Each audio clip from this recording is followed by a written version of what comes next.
안녕하세요. 대박천국 프리미엄 황서연입니다. 오늘도 샤프슈터 박문환 파트너와 함께합니다. 오늘은 드러나기 시작한 봉쇄의 위험을 주제로 강의가 준비되어 있습니다. 몇 주 전부터 박문환 파트너께서 강조한 내용이었죠. 바로 우크라이나 사태에 비해서 중국의 봉쇄가 더 심각하다는 점입니다. 그런데 여기에 더해 최근 미국 시장의 변동성은 커져만 가고 또 우리 시장도 연일 파란불을 켜고 있습니다.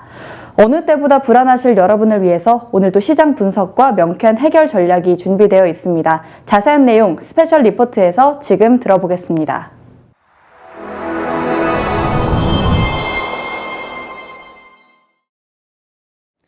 시청자 여러분, 한 주간 불편하셨죠?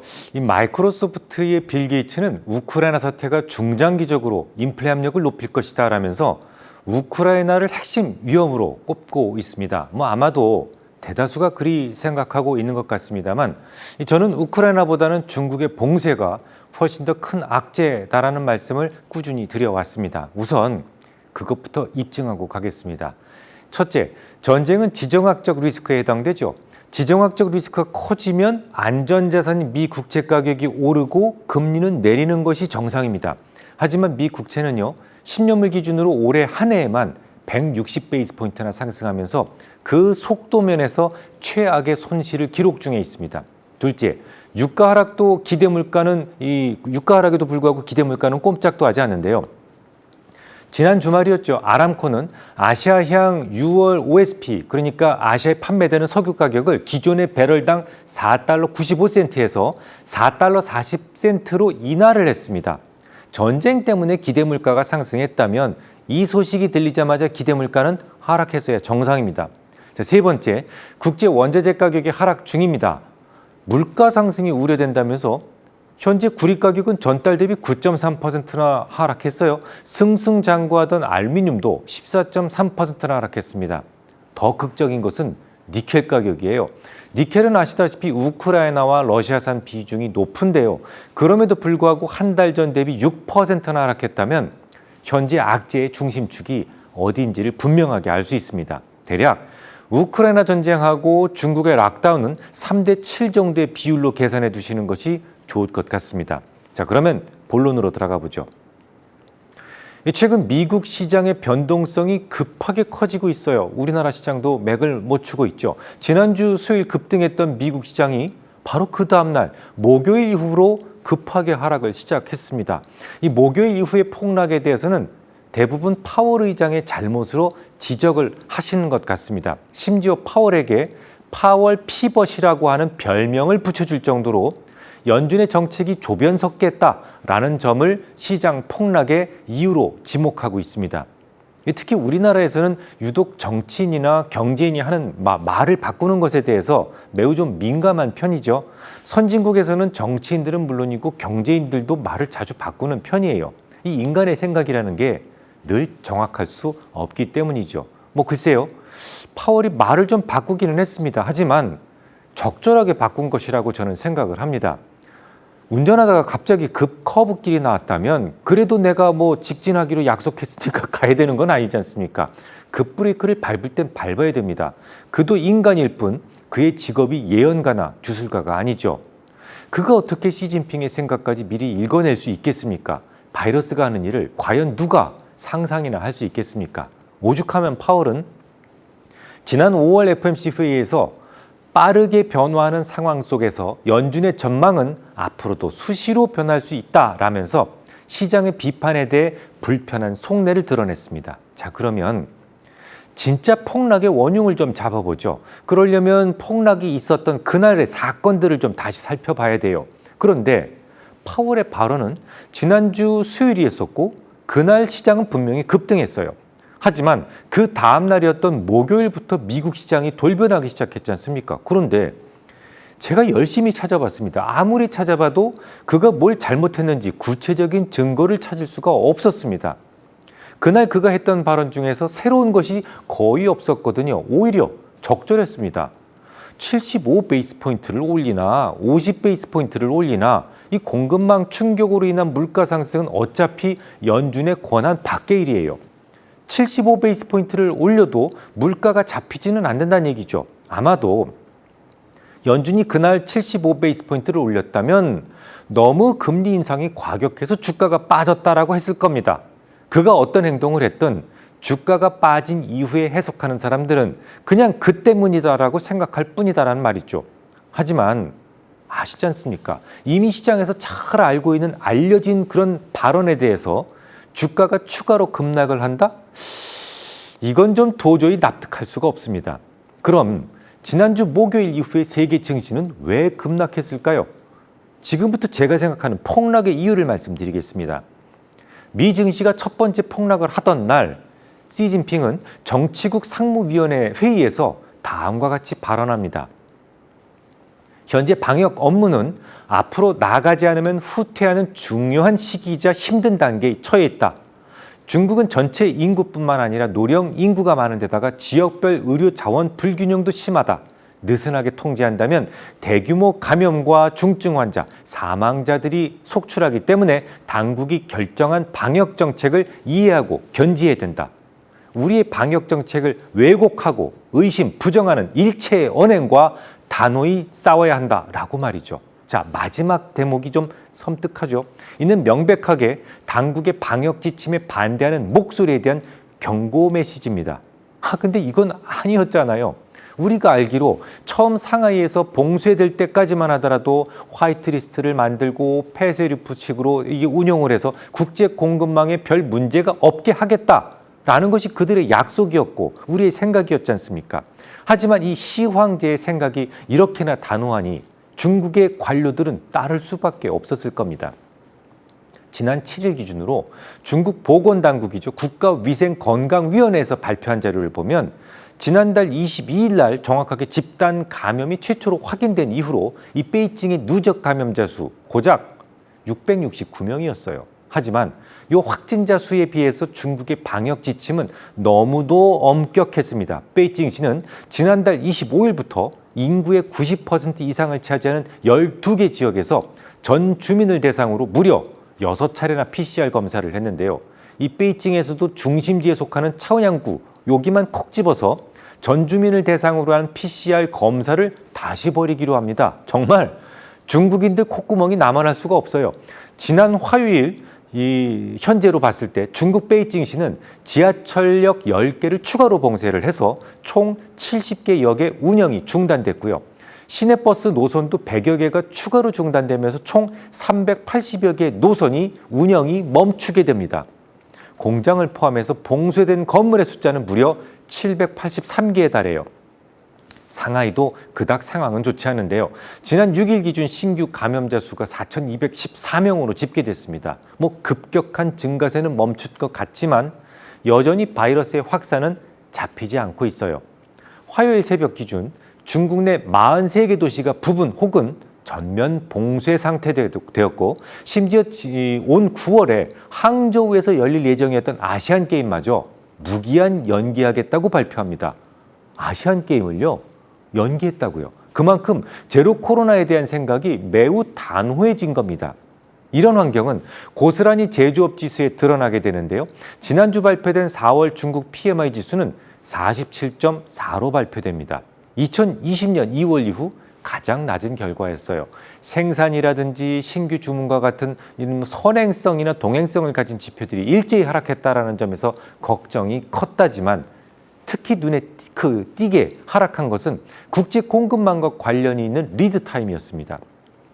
4월의 리드타임 지수는 무려 37.2까지 폭락했는데요. 이 정도면 거의 두 손 두 발 다 묶였다고 봐도 될 것 같습니다.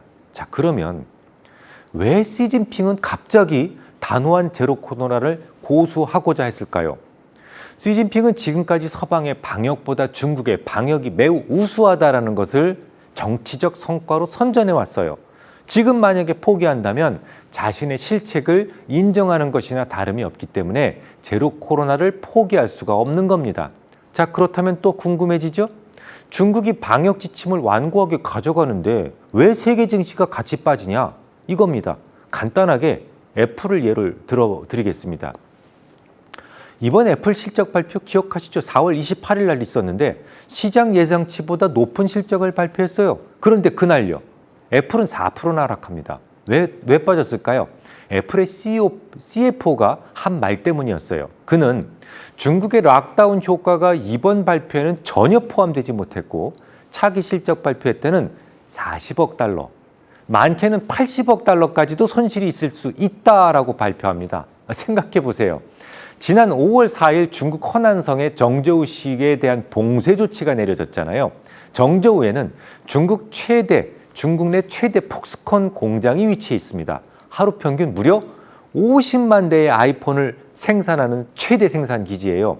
폭스콘은 즉각 정저우 공장에 생산 이상이 없다, 그런 입장을 발표했습니다만 5월 초에 공고했던 생산 인력 채용이 전격 중단됩니다. 일할 사람이 없어요. 이유는 사람들이 움직일 수가 없었기 때문이죠. 납기를 지켜야만 하는 폭스콘은 궁여지책으로 기존 급여의 30%를 추가로 보너스로 얹어주겠다라고 했지만 이 강한 봉쇄 조치에 나와서 일할 사람은 없었습니다. 시진핑이 그렇게 얘기를 했는데 지난 4월에도 이미 중국의 그 페가트론 상하이 그리고 쿤산 공장 가동이 중단되었다라는 말씀을 드렸었는데요. 페가트론도 이 폭스콘 다음으로 많은 아이폰을 생산하는 업체예요. 전체 아이폰의 20-30%가량을 이곳에서 조립합니다.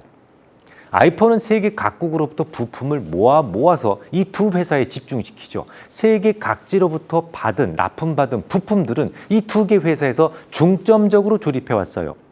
아이폰에 대한 조립이 불가능하다면 그 많은 납품하는 회사, 그 많은 수많은 기업들도 덩달아 생산이 중단돼야만 합니다. 자, 문제는 애플만의 걱정거리는 아니다라는 거예요. 상하이의 테슬라 공장 아시죠? 기가 팩토리가 중단되는 바람에 테슬라의 4월 생산량은 고작 1,757대에 불과했어요. 지난달에는 거의 6만 5천 대 정도 생산했었거든요. 6분의 5가 감소한 겁니다. 6분의 1만 생산한 거예요. 겨우 재가동되나 싶었는데 3주 만에 또다시 중단됩니다. 시진핑이 강화했기 때문에요. 테슬라가 급격한 조정을 받기 시작한 것도 그쯤이었거든요. 그때부터 테슬라가 막 하락을 했거든요. 그런데 왜 테슬라 폭락을 제롬 파월 때문이다라고 생각을 할까요? 어떤 근거로? 중국 락다운 효과가 본격적으로 반영되기 시작하는 것은 2분기 실적이고 7월에 발표될 텐데요. 애플이나 테슬라 등에 납품하는 부품업체들, 그 수많은 부품업체들이 모두 덩달아 약세 가능성이 있다라는 겁니다. 제가 지금 애플하고 테슬라만 예를 들었죠. 우리나라 공장도 거의 560개 정도가 거기 있어요. 그 외에도 상당히 많은 부품 및 조립 공정이 중단됐을 것이고 이게 파월 덕분에 바닥을 오히려 찾으려던 증시를 다시 꼬꾸라뜨린 진짜 이유가 되는 겁니다. 그걸 왜 이제 얘기하느냐고요? 지금까지는 모두 반영된 재료였어요. 확진자 수도 줄고 있었으니까 5월에는 좀 더 호전될 것이다라는 믿음을 모두 가지고 있었죠. 하지만 시진핑이 갑툭 튀해서 그런 말을 할 줄 누가 알았겠습니까? 모년, 모월, 모시에 시진핑이 락다운을 강화할 것이다. 이런 예언을 하는 것이 전문가의 소임은 아니잖아요. 자, 그럼 어쩔까요? 지금이라도 당장 매도할까요? 그것도 시진핑한테 좀 물어봐야 되는데요. 일단 전문가들의 소견을 좀 먼저 들어보죠. 우선 뱅크 오브 아메리카의 마이클 하트셋 수석 투자 전략가는 투자 노트에서 이렇게 얘기합니다. 지금의 약세장은 S&P 500 지수가 3,000포인트까지 떨어져야 된다. 나스닥 지수가 1만 포인트까지 떨어지면서 올해 10월 19일쯤 끝날 것이다 라고 주장합니다. 10월 19일요. 좀 단정적인 말투라서 믿음이 좀 덜 가기는 하지만 이론적인 설명에는 어느 정도 수긍할 수 있었습니다. 하트넷은 작년 1월 이후 S&P 500 지수로 총 1조 1천억 달러 정도의 투자금이 유입됐고 이 자금의 평균 진입가가 4,274포인트로 현재 주가에서 투자자들이 약간 정도 손해를 보고 있는 상황이다라는 거죠. 한마디로 투자자들의 손익이 거의 똔똔인 상황에서는 손절 잘 안 한다라는 거예요. 이런 상황에서 바닥 안 나온다라는 거죠. 그의 주장은 작년 1월 이후 진입한 투자자들이 30%가량의 손실을 입고 손절 물량이 나와줘야만 약세장이 종료될 것이다 라고 주장하는 거예요. 자, 이번에는 좀 긍정적 의견을 볼까요? 지난 9일이었죠. JP모건의 마르코 콜라노비치 최고 전략가는 이렇게 얘기합니다. 지난주부터 시장의 매도세는 근본적인 문제가 아니다. 그보다는 기술적 흐름, 공포심리 그리고 시장 유동성 감소에 의해 몰린 것으로 보인다. 당사는 여전히 리스크 자산 투자를 선호하며 증시와 원자재에 대한 비중 확대 의견을 유지하고 있다라고 주장합니다. JP모건에서는 시장 유동성 감소라는 부분을 강조했고요. 기술적 흐름 그리고 공포 심리를 지적했는데요. 우선 유동성 감소는 지준 감소를 의미하는 것 같습니다. 대략 지난 한 달 동안 약 1조 달러 규모의 지준이 훅 빠져버렸어요. 한꺼번에 300베이스 포인트 정도의 금리 인상 효과와 맞먹는 규모의 유동성이 한꺼번에 증발된 겁니다. 이게 웬일이죠? 미국에서 대규모 양도세 납부가 있었기 때문이에요. 물론 재정으로 들어간 유동성은 결국 시장으로 다시 나옵니다.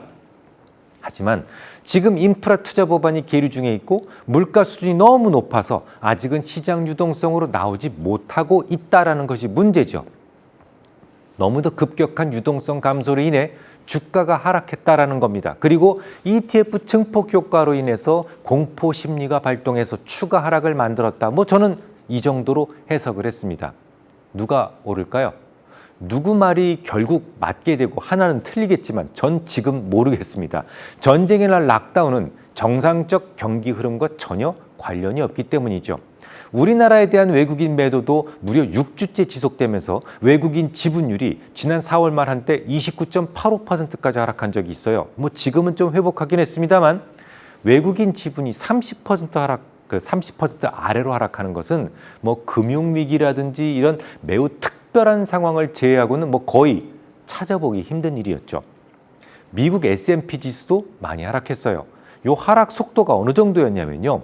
연초 이후로 1월부터 4월까지의 하락 속도는 지난 1939년 이후로 가장 빨랐습니다. 1939년이면요.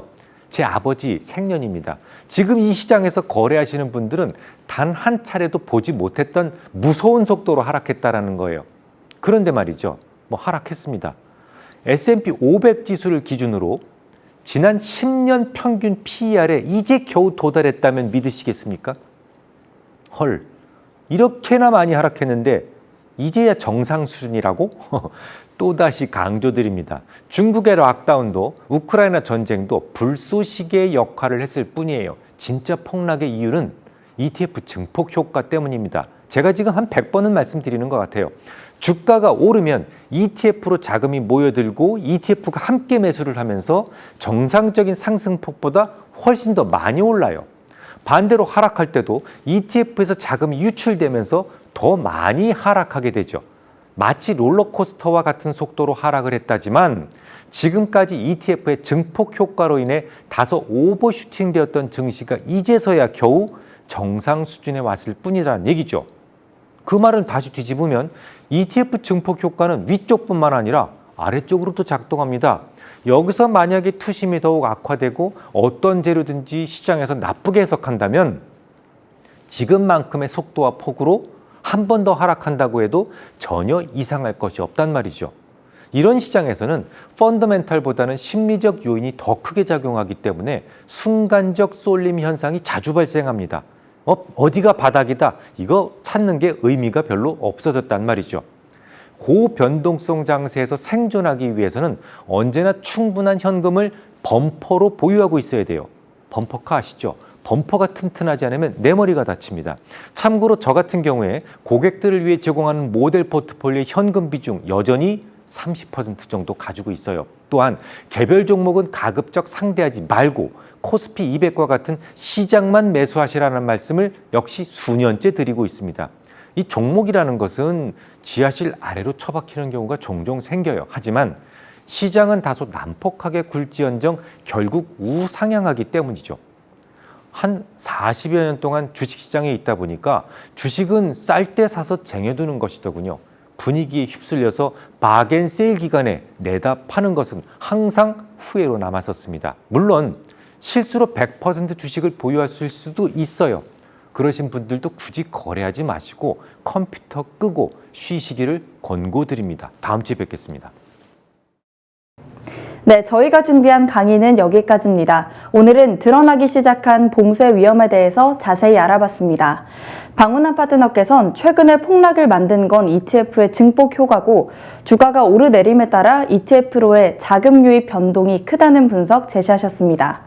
그리고 이런 시장에서는 심리적인 요인이 큰 힘을 발휘하기 때문에 순간적인 쏠림 현상이 잦다는 점 짚어주셨고요. 우리가 이 장세에서 생존하려면 언제나처럼 충분한 현금 보유를 무기 삼자는 조언도 남겨주셨습니다. 어려운 시장이지만 오늘 강의가 여러분의 투자에 참고가 되었길 바라고요. 저희는 다음 주에 더 유익한 내용으로 찾아뵙겠습니다. 시청해주신 여러분 고맙습니다.